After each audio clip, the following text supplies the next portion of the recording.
चलिए भाई पढ़ेंगे हम लोग heat transfer. Heat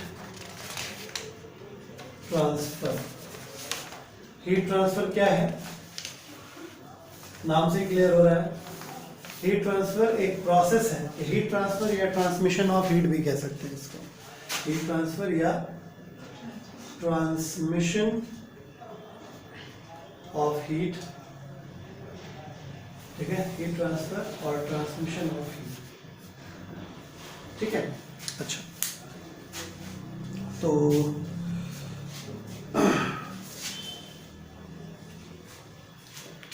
transmission of heat क्या होता है? हीट एनर्जी का एक जगह से दूसरी जगह चले जाना ट्रांसमिशन ऑफ हीट कहलाता है, ठीक है ना।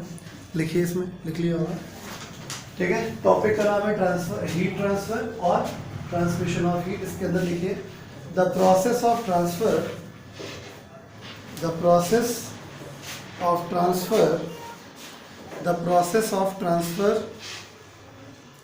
Of heat energy, the process of transfer of heat energy, the process of transfer of heat energy from high temperature zone to low temperature zone, the process of transfer of heat energy from high temperature zone to low temperature zone is called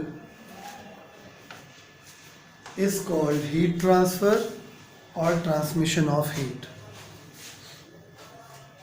is called heat transfer or transmission of heat।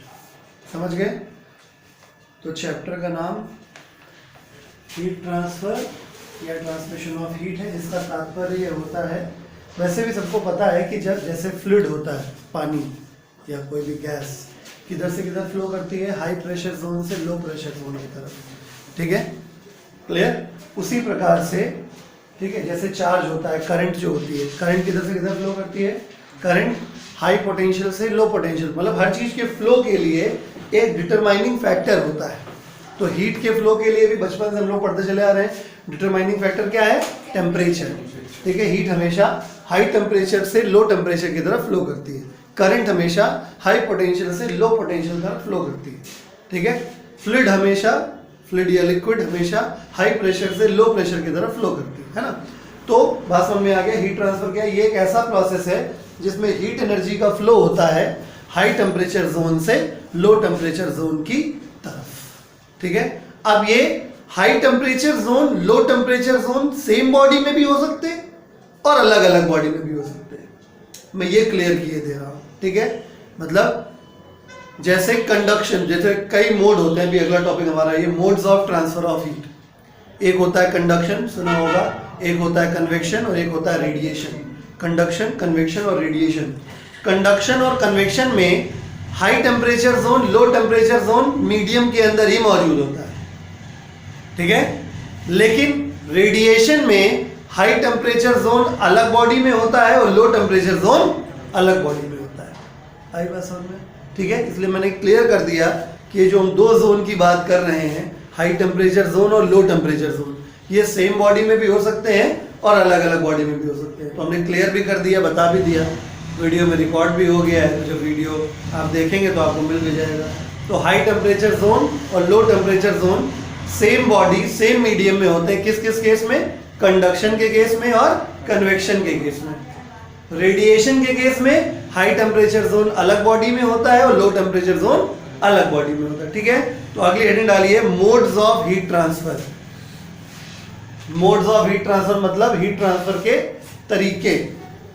Modes of heat transfer लिखिए, heat can be transferred from high temperature zone to low temperature zone. Heat energy can be transferred, heat energy can be transferred from high temperature zone to low temperature zone by the following three ways. Heat energy can be transferred from high temperature zone to low temperature zone by the following three ways. Number one, ऐसे number 1 2 3 कर दीजिए। Number 1 by the following three ways लिखा। Number 1 thermal conduction, number 2 thermal convection, thermal conduction, number 2 thermal convection, number 3 thermal radiation. Thermal conduction, number 2 thermal convection, number 3 thermal radiation.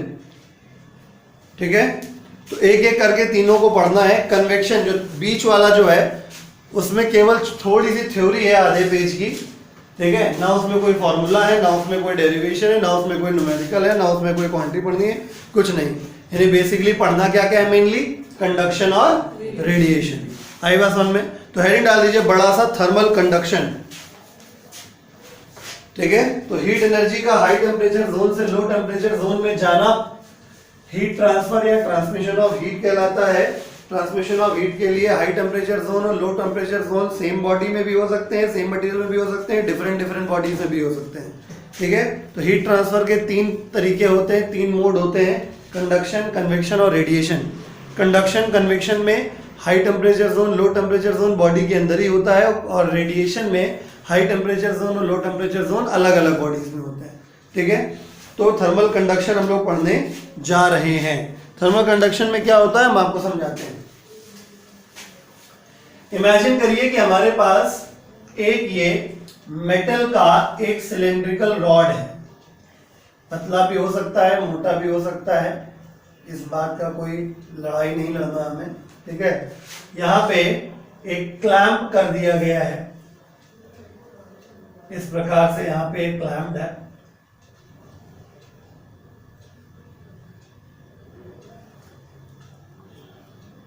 इस प्रकार से, ठीक है, और यहां पे हमने क्या किया है, मोम लगा के यानी वैक्स लगा के हमने नेल्स चिपका दिए हैं, है ना, नेल्स चिपका दिए हैं वैक्स लगा।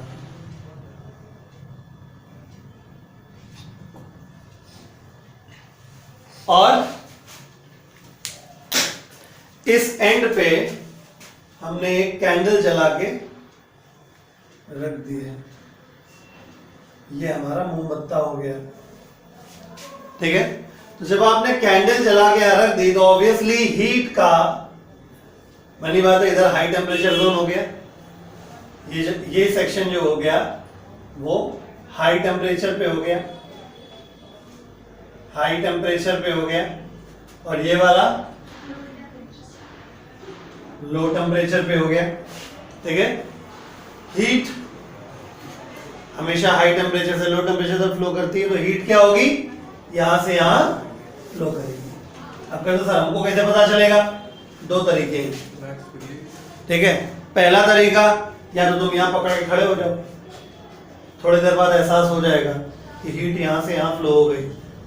ठीक है, पहला तरीका। दूसरा तरीका, चुपचाप ऑब्जर्व करो। ठीक है, सबसे पहले ये वाली गिरेगी, उसके बाद ये वाली गिरेगी पिघलने के बाद, उसके बाद ये वाली गिरेगी, और फिर आखिरी में ये वाली गिरेगी। ठीक है, बात समझ में आ गई होगी। ठीक है, इसका मतलब ये है कि 100% हीट का फ्लो जो है वो यहां से यहां हुआ होगा डेफिनेटली, तभी यहां पे टेम्परेचर बढ़ा होगा, वैक्स मेल्ट हुई होगी और अल्टीमेटली नेल ऐसे गिर गई होगी। फिर ये वाली गिरी, फिर ये वाली गिरी, और फिर ये वाली गिरी। कैसे गिरी, ये भी एक इंपॉर्टेंट मुद्दा है डिस्कशन करने का। ठीक है, हुआ क्या होगा कि जब हमने हीट किया तो यहाँ का जो मॉलिक्यूल है, मतलब चलो यहाँ साइड में थोड़ा बना रहे हैं, ये जो सॉलिड का मॉलिक्यूल है वो अपनी जगह पे खड़े खड़े वाइब्रेट करने लगेगा। ठीक है, क्योंकि जब हम हीट करते हैं तो सॉलिड का मॉलिक्यूल तुरंत भागने तो लगेगा नहीं, क्योंकि अगर मॉलिक्यूल भागा तो इसका मतलब क्या, सॉलिड नहीं रह गया। सॉलिड मींस वो चीज जिसके एटम्स और मॉलिक्यूल अपनी जगह पे बंधे रहते हैं, ज्यादा से ज्यादा वो क्या कर सकते हैं, वाइब्रेट कर सकते हैं, भाग नहीं सकते। अगर भाग सकते होते तो लिक्विड होते, मटेरियल का स्टेट क्या होता, लिक्विड होता, गैस होता। ठीक है, तो जब हमने उसको हीट किया तो पार्टिकल क्या किया, गर्म होके वाइब्रेट होके आगे गया। जब वो आगे गया तो आगे जो पार्टिकल मिला उसको उसने अपनी एनर्जी दे दी। समझिएगा हुआ क्या है, हुआ ये है जैसे एयर में साउंड ट्रेवल करता है वैसे ही सॉलिड में हीट ट्रेवल करती है। याद आ रहा होगा अगर आपने साउंड का पढ़ा होगा प्रोपगेशन, कि एयर के मॉलिक्यूल आगे जाते हैं आगे वाले को जाके टकराते हैं, अपनी एनर्जी आगे वाले को दे देते हैं और फिर लौट के पीछे आ जाते हैं। फिर आगे वाला आगे वाले से जाके टकराता है, अपनी एनर्जी आगे वाले को दे देता है, फिर वापस आ जाता है। फिर आगे वाला उसके आगे वाले से जाके टकराता है। इस तरीके से काम चलता है। वही चीज यहाँ पे हो रही है कि यहाँ पे आपने गर्म किया तो यहाँ पे जो मॉलिक्यूल मौजूद है वो गर्म होकर आगे बढ़ा, और आगे जो मॉलिक्यूल खाली बैठा था उसको उसने झंझनवा दिया। ठीक है, तो वो गया, उससे टकरा गया, अपनी एनर्जी इसको दे दिया, और जब एनर्जी दे दिया तो एनर्जी दे के भैया वापस आ गए, रिलैक्स हो गए। आगे वाला कड़कड़ा गया, अब वो आगे गया, जो आगे गया उसने आगे वाले को एनर्जी दे दी जो उसका आगे पड़ा था, एनर्जी अपनी दे कि भैया फिर वापस आ गए, क्योंकि पार्टिकल अपनी जगह नहीं छोड़ सकता, खड़े खड़े वाइब्रेट हो सकता है। आई बात समझ में? आगे वाला फिर आगे ऐसे गया, फिर लौट के आया। समझ गए होंगे? इस प्रकार से सॉलिड में हीट का ट्रांसफर एक एंड से, यानी हाई एंड से, हाई टेम्परेचर एंड से लो टेम्परेचर एंड पे होता है। तो पहली चीज, कंडक्शन सिर्फ सॉलिड में होता है। दूसरी चीज, कंडक्शन के दौरान हीटेड पार्टिकल अपनी जगह नहीं छोड़ता है, कन्वेक्शन में जगह छोड़ देता है। ठीक है, बाद में पढ़ाएंगे तो बताएंगे। क्लियर? ओके, मैं लिखवा देता हूं, पहले लिखिए उसके बाद डायग्राम बनाइएगा। हेडिंग आप डाल चुके हैं, थर्मल कंडक्शन लिखिए। The process in which heat is transmitted, the process in which heat is transmitted from one part of a body शब्द लिखवा रहे हैं तो अंडरस्टूड हो गया कि सॉलिड है। बॉडी लिक्विड को नहीं कहा जाता, बॉडी गैस को नहीं कहा जाता। तो the process in which heat is transmitted from one part of a body at high temperature, one part of the body at high temperature, ठीक है, to another part of the body at lower temperature, to another part of the body at lower temperature through the molecular collisions,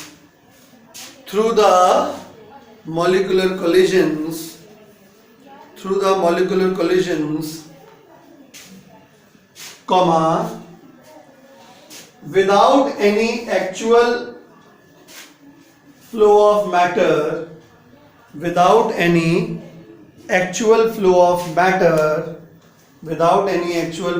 matter, is called thermal conduction, ये diagram बना लीजिए।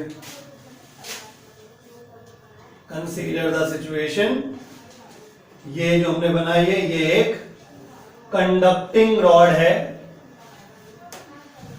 Conducting या metal rod, क्योंकि metal, अच्छा हाँ एक बात और समझ लो, जो अच्छे कंडक्टर होते हैं इलेक्ट्रिसिटी के वही अच्छे कंडक्टर होते हैं हीट के भी। ठीक है, तो metals are good conductor of electricity, so metals are also good conductors of heat energy. इसीलिए हम कंडक्टिंग और मेटेलिक या मेटल रॉड कर दे रहे। ठीक है, और ये जो हमारे पास ये काले काले कलर की हमने बनाई है, ये क्या है? नेल्स।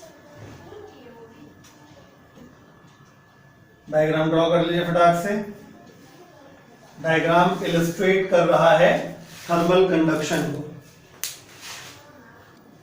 अब हम लोग बात करेंगे primary state and steady state in thermal conduction. Heading डाल दीजिए, primary state, primary and steady state, ठीक है, during thermal conduction. Thermal conduction के दौरान दो स्टेट्स के बारे में हम बात करेंगे, प्राइमरी एंड स्टेडी स्टेट। दोनों को हम डायग्राम बना के अलग अलग इलस्ट्रेट कर रहे हैं। ठीक है, ध्यान से देखिएगा। बेसिकली इंपॉर्टेंट है स्टडी स्टेट, प्राइमरी स्टेट केवल जानकारी के लिए बता रहा हूँ, ठीक है।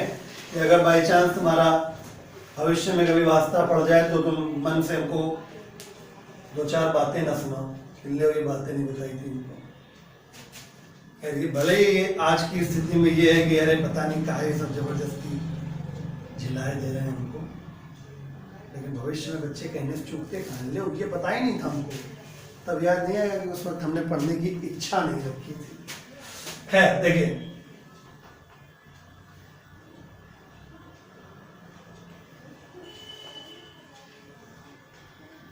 चलिए primary state and steady state में क्या फर्क है। देखिए माय डियर, एक्चुअली होता यह है कि जब आप हीट देते हो किसी रॉड को, ठीक है, यानी इन द बिगिनिंग, मैं इस समय बात कर रहा हूं किसकी, नंबर 1 प्राइमरी स्टेट की। प्राइमरी स्टेट की अगर मैं बात करूं तो ये कौन सी स्टेट होती है, इन द बिगिनिंग, शुरुआत में। बिगिनिंग में क्या होता है, हर पोर्शन हीट थोड़ी थोड़ी एब्जॉर्ब करता है। यानी अगर मैं फिलहाल इसको एक सेक्शन मान लूं, एक सेक्शन चलो ये मान लेते हैं, ठीक है, समझाने के लिए ले रहा हूं, एक सेक्शन ये मान लेते हैं, 4 सेक्शन हो गए, section A, section B, section C and section D, ठीक है। तो हर सेक्शन क्या करता है, हीट थोड़ी थोड़ी हीट एब्जॉर्ब करेगा पहले, है ना। तो पहले थोड़ी थोड़ी हीट एब्जॉर्ब करता है, यानी कुल मिला के जो हीट आपने दी ए सेक्शन को, जो यहां पे पहुंचेगी वो हीट थोड़ी सी कम हो चुकी होगी, क्यूबी, क्योंकि क्या हुआ, यहां पे थोड़ी सी हीट क्या हो गई, एब्जॉर्ब हो गई होगी। फिर जो हीट आगे पहुंचेगी वो हीट और कम हो चुकी होगी, और जो हीट यहां पहुंचेगी लास्टली डी पे, वो सबसे कम हो चुकी होगी। नहीं समझे, यानी कि यहां पर एक सीधी सीधी बात यह है कि ए पॉइंट पे जो आपने हीट दी वो ज्यादा थी, बी पे उससे कम, सी पे उससे कम, और डी पे सबसे कम हो गई। ऐसा क्यों हुआ, क्योंकि इसने पहले एब्जॉर्ब किया, फिर इसने आगे दिया हीट, फिर यहां पे एब्जॉर्ब हुआ, फिर यहां पे एब्जॉर्ब हुआ, और अल्टीमेटली यहां पे एब्जॉर्ब हुआ, उसके बाद बाहर जो निकल पाएगी निकलेगी। तो इससे होता क्या है, हर सेक्शन का टेम्परेचर बढ़ना शुरू होता है, हर सेक्शन का टेम्परेचर बढ़ना शुरू होता है। मींस मैं एरो बना रहा हूं, ठीक है, यानी हर सेक्शन अपना हीट एब्जॉर्ब करता है और हर सेक्शन अपना अपना टेम्परेचर बढ़ाता है। ये टेम्परेचर ऑफ ए, ये टेम्परेचर ऑफ बी, ये टेम्परेचर ऑफ सी, ये टेम्परेचर ऑफ डी। समझ गए। तो प्राइमरी स्टेट में क्या हो रहा है, प्राइमरी स्टेट में हम हीट जितनी प्रोवाइड कर रहे हैं, हर सेक्शन थोड़ी थोड़ी हीट एब्जॉर्ब कर रहा है और अपना टेम्परेचर थोड़ा थोड़ा करके बढ़ा रहा है। आई बात समझ में, यानी किसी भी सेक्शन का टेम्परेचर कांस्टेंट नहीं हो पाया, फिक्स नहीं हो पाया। फिर आते हैं स्टडी स्टेट में, अब हम लिखवाएंगे इसको प्रॉपर्ली। दूसरा है स्टडी स्टेट। स्टडी स्टेट में क्या होता है, यानी ये हुआ आफ्टर सम टाइम वाला, याद रखा हो ऐसे ही, अगले साल भी ये आइटम सब काम आएंगे। स्टडी स्टेट का मतलब होता है कुछ समय बाद। कुछ समय बाद क्या होता है, कुछ समय बाद ये होता है कि अगर आप इन चारों सेक्शन को देखेंगे तो सबका टेम्परेचर अपना फिक्स हो गया है। यानी ये ए है, ये बी है, ये सी है, ये डी है। जितनी हीट हम यहां देते हैं उतनी ही हीट यहां पहुंचती है, उतनी ही हीट यहां पहुंचती है, इतनी ही हीट यहां पहुंचती है। क्यों? क्योंकि हर सेक्शन का टेम्परेचर जितना बढ़ना था सो बढ़ चुका होता है। हर सेक्शन का टेम्परेचर जितना बढ़ना था सो बढ़ चुका होता है। यानी हम ऐसे बना रहे हैं इसको, ठीक है। बराबर नहीं होता, ये मत सोचना कि सबका टेम्परेचर बराबर हो जाएगा, ठीक है। इसका जो टेम्परेचर था ए का वो अपना फिक्स हो चुका है, जितना होना था सो हो गया, कांस्टेंट हो गया, ठीक है। बी वाले का टेम्परेचर जितना होना था सो हो गया, सी वाले का टेम्परेचर जितना होना था अधिकतम वो हो गया, और डी वाले का टेम्परेचर जितना होना था वो हो गया। आई बात समझ में? तो इस प्रकार से ये स्टेडी स्टेट होती है, ठीक है। यानी स्टेडी स्टेट में जो आपका कंडक्टिंग रॉड है वो बिल्कुल ऐसे बिहेव करता है जैसे एक पानी वाला पाइप हो, जिसमें इधर से जितना पानी डालते हैं उधर से उतना पानी निकल जाता है। आई बात समझ में? तो स्टेडी स्टेट में हर सेक्शन का टेम्परेचर फिक्स हो जाता है, और जितनी हीट हम एक साइड से देते हैं उतनी हीट दूसरे साइड से निकल जाती है, ठीक है। और समझ गया ना? यानी यहाँ पे अगर हम QA, QB, QC और QD की बात करें तो यहाँ पे सारे बराबर होते हैं। QA बराबर QB बराबर QC बराबर QD। पहले पढ़ा? ओके। अभी इसमें क्या होता है, यहाँ पे इंक्रीजिंग हो रहा होता है, यहाँ पे इंक्रीजिंग हो रहा होता है, यहाँ पे इंक्रीजिंग हो रहा होता है, यहाँ पे इंक्रीजिंग हो रहा होता है। और कुछ देर बाद जब स्टेडी स्टेट आ जाती है तो सारे टेम्परेचर फिक्स हो जाते हैं। यानी अब सबकी भूख मिट गई है, अब कुछ नहीं रह गया। भैया अब आगे जाओ, कोई मतलब नहीं, हमारे मतलब कोई काम हो गया। आएगा समझ में? कॉपी कर लीजिए। कंफ्यूज ना हो, इस वाले सेक्शन का टेम्परेचर हाईएस्ट रहता है।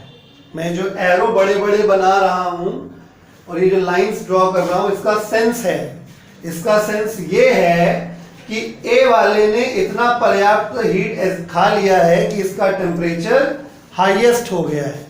आप ये नहीं कहेंगे कि हर सेक्शन का टेम्परेचर बराबर हो गया है। इसका टेम्परेचर अगर 100 तो इसका 75, इसका 50, इसका 25 ऐसे हुआ है, ठीक है।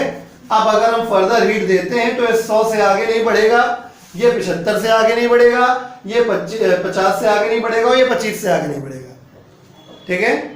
क्लियर है? एकदम स्पष्ट रखिए। मतलब ये वाला एंड हॉट हो जाता है और ये वाला कंपैरेटिवली कोल्ड समझा जाए। बात समझ में आ गई? यानी स्टेडी स्टेट में हर सेक्शन का टेम्परेचर अलग अलग होता है, लेकिन जितना भी होता है वो फिक्स हो चुका होता है, ठीक है, सैचुरेट हो चुका होता है। फिर अगर आप फर्दर और आगे हीट आप देने लगेंगे तो हीट पास आउट हो जाएगी, पास हो जाएगी बिल्कुल उसी तरीके से जैसे किसी वायर से करंट फ्लो होती है या किसी पाइप से पानी फ्लो होता है, ठीक है।